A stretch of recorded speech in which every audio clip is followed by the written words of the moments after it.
Hello my friends, the topic of this video is the Tower of Babel and Archaeology, 2735 BC. My name is Father Dionysios or Denis. I am a Greek Orthodox priest and I have studied archaeology in Athens, Greece.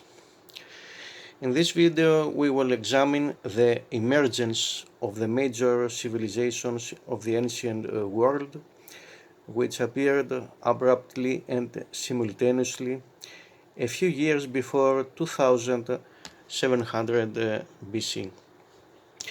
This period is the beginning of early Bronze Age in Middle East, and more specific, the second phase, which lasted until 2300 BC.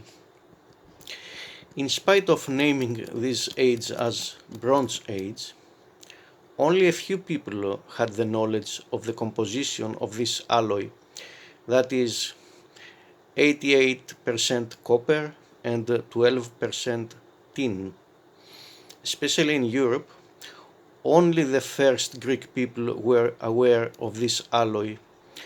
All the other European tribes used arsenical copper, which was inferior to bronze.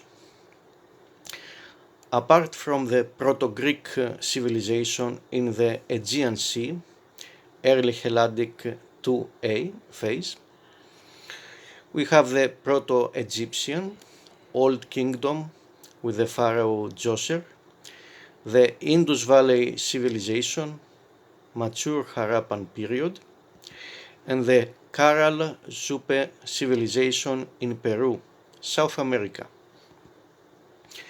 The culture of all these four ancient countries existed before 2735 BC, but they had a completely different way of life. After this period, they seem to possess advanced technology, mainly in metallurgy and architecture. Some of the common elements that they share is that they construct new impressive cities with towers and pyramids, with monumental architecture. Until then, the only civilization that possessed this technology was the Sumerian in ancient Mesopotamia, in modern South Iraq. They had the knowledge to construct step pyramids, the massive ziggurats, and they invented various building materials such as bricks and ceramic tiles. But suddenly, the building abilities of the Sumerians are scattered in other places of the earth. Between 2650 and 2600 BC, the first step pyramids appear outside Mesopotamia. The Egyptian pyramid of Pharaoh Djoser in Saqqara necropolis, and the Peruvian step pyramid of Ciudad Sagrada de Caral. In Indus Valley civilization, we haven't discovered pyramids, but we have excavated magnificent cities such as Harappa and Mohenjo-Daro. And finally, we will encounter the Aegean Sea, which shows both cultural and population explosion in the years that followed 2735 BC. The original Bronze Age, not the arsenical Copper Age, started in Greece with the early Helladic 2A phase, approximately in 2700 BC. This is the period when the four Proto-Greek tribes arrive in Greece and some other territories like the island of Cyprus and Cilicia in Anatolia, modern Turkey. Do we have pyramids or monumental architecture from this period of ancient Greece? As a matter of fact, yes, But even the Greek Ministry of Culture denies that. In Argolid, 1000 years before the glorious Mycenaean civilization, near the coastal town of Nafplio, a small pyramid was constructed around 2710 BC. Unfortunately, the apex of the building has not been preserved, but from the bottom it is clear that it had a triangular shape. It is worth saying that the word pyramid possibly derives from the name Pyramos, a Greek mythological person. In the nearby town of Tyrintha, on the top of the citadel, the ruins of a huge cylindrical tower exist with a 30 meters diameter. A similar tower was erected in the other side of Peloponnese, in ancient Olympia, but once again, only the foundation of the tower remains today. Perhaps the most astonishing construction of the first Greeks who settled the Aegean Sea is the marble pyramid in the tiny island of Keros, near the island of Naxos, of the island complex of Cyclades. In Keros, imagination and early Bronze Age technology were combined. Excavations in 2018 revealed the remains of massive terraced walls on a triangular hill at the edge of the island, which is called Daskaliou.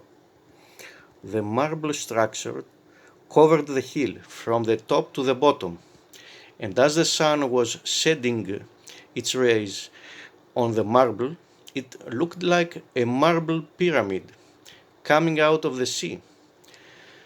It was a brilliant illusion from far away, and only when the seamen were approaching the island could they understand that it wasn't a floating pyramid. Apart from all these archaeological details, one thing is sure. Something extraordinary happened just before 2700 BC that changed the ancient world rapidly, like a volcanic eruption which hurls flaming rocks far away. A cultural explosion happened, and the technology of Mesopotamia was transferred and shaped these four ancient civilizations of the world. Archaeology and science end here. Nobody can explain the reason of this phenomenon. No one, except for Holy Bible and the book of Genesis of the Old Testament. But how can we find the answer in Genesis? We will simply say that Genesis gives us chronological information from Adam, the first man, till the flood of Noah and the Tower of Babel. For example, in chapter 5 of Genesis, we are given a catalogue of persons from Adam to Noah, and how old was each father when he begot his son. Afterwards, with simple calculations, we arrive at the exact date of the Great Flood, in the year 3266 BC. And finally, we learn about the date of the Tower of Babel, 2735 BC. But be careful. These dates are calculated according to the Septuagint, the translation of Old Testament from Hebrew to ancient Greek language, which took place in the 3rd century BC and is used by the Orthodox Church till now. Unfortunately, people in Western Europe and America, mainly Protestants but also some Roman Catholics, instead of reading and using the Septuagint, they use the Masoretic text, which provides completely wrong numbers of Ages. The result of the errors of Masoretic Genesis is that the Great Flood is dated approximately in 2350 BC and the Tower of Babel in 2200 BC. Many modern people, especially in the United States, who believe in Jesus Christ and in the reliability of Holy Bible, compose excellent scientific researches to prove that our Holy Scripts are not books of mythology, but books that reveal the truth. But at the same time, these people ignore the Orthodox Church and follow the errors of the Masoretic texts, which is really sad. And they try to find how the flood is connected with the year 2350 BC and how the Tower of Babel is dated in 2200 BC instead of 3266 and 2735 BC respectively. Now let us examine the correct date of Genesis and see what the Holy Script reveals. In chapter 11.4, the descendants of Noah decide to build a city with a tower that reaches into the sky. Where did these people live? In Shinar, Mesopotamia, among the Sumerians who possessed advanced technology. In other words, the descendants of Noah imitated the technology of the Sumerians, the descendants of Cain.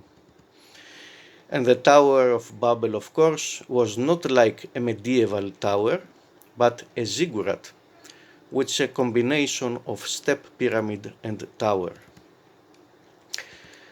But as we see next, the Lord decided to give an end to their arrogance.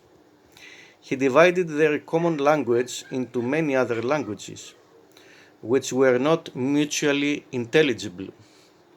Since they couldn't understand each other, they stopped working together. They abandoned the constructions and the land of Mesopotamia as well.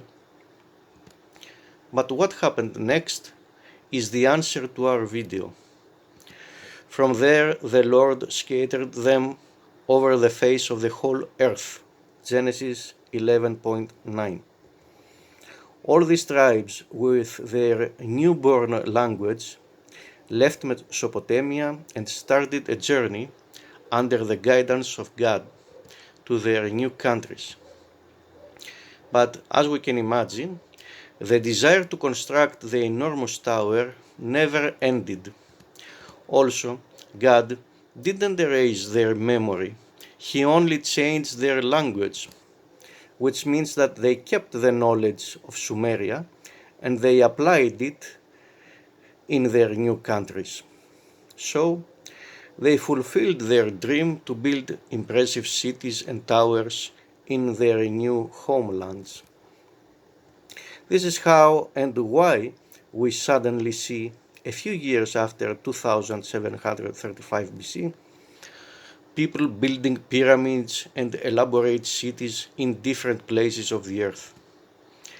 This is also the answer to many other academic questions, like the reason of the linguistic connection among the Indo-European or the Afro-Asiatic languages. Many people tried in the past or try today to convince us that Christian faith is problematic or false. They also insist that only science and universities possess the truth, not church. As we saw in this video, the opposite is true. Science is a very useful tool, is important for every human, but the revelation of God and our relationship with God is superior. Thank you for watching this video, and if you want to contact with me, my email is diodorosramos@gmail.com.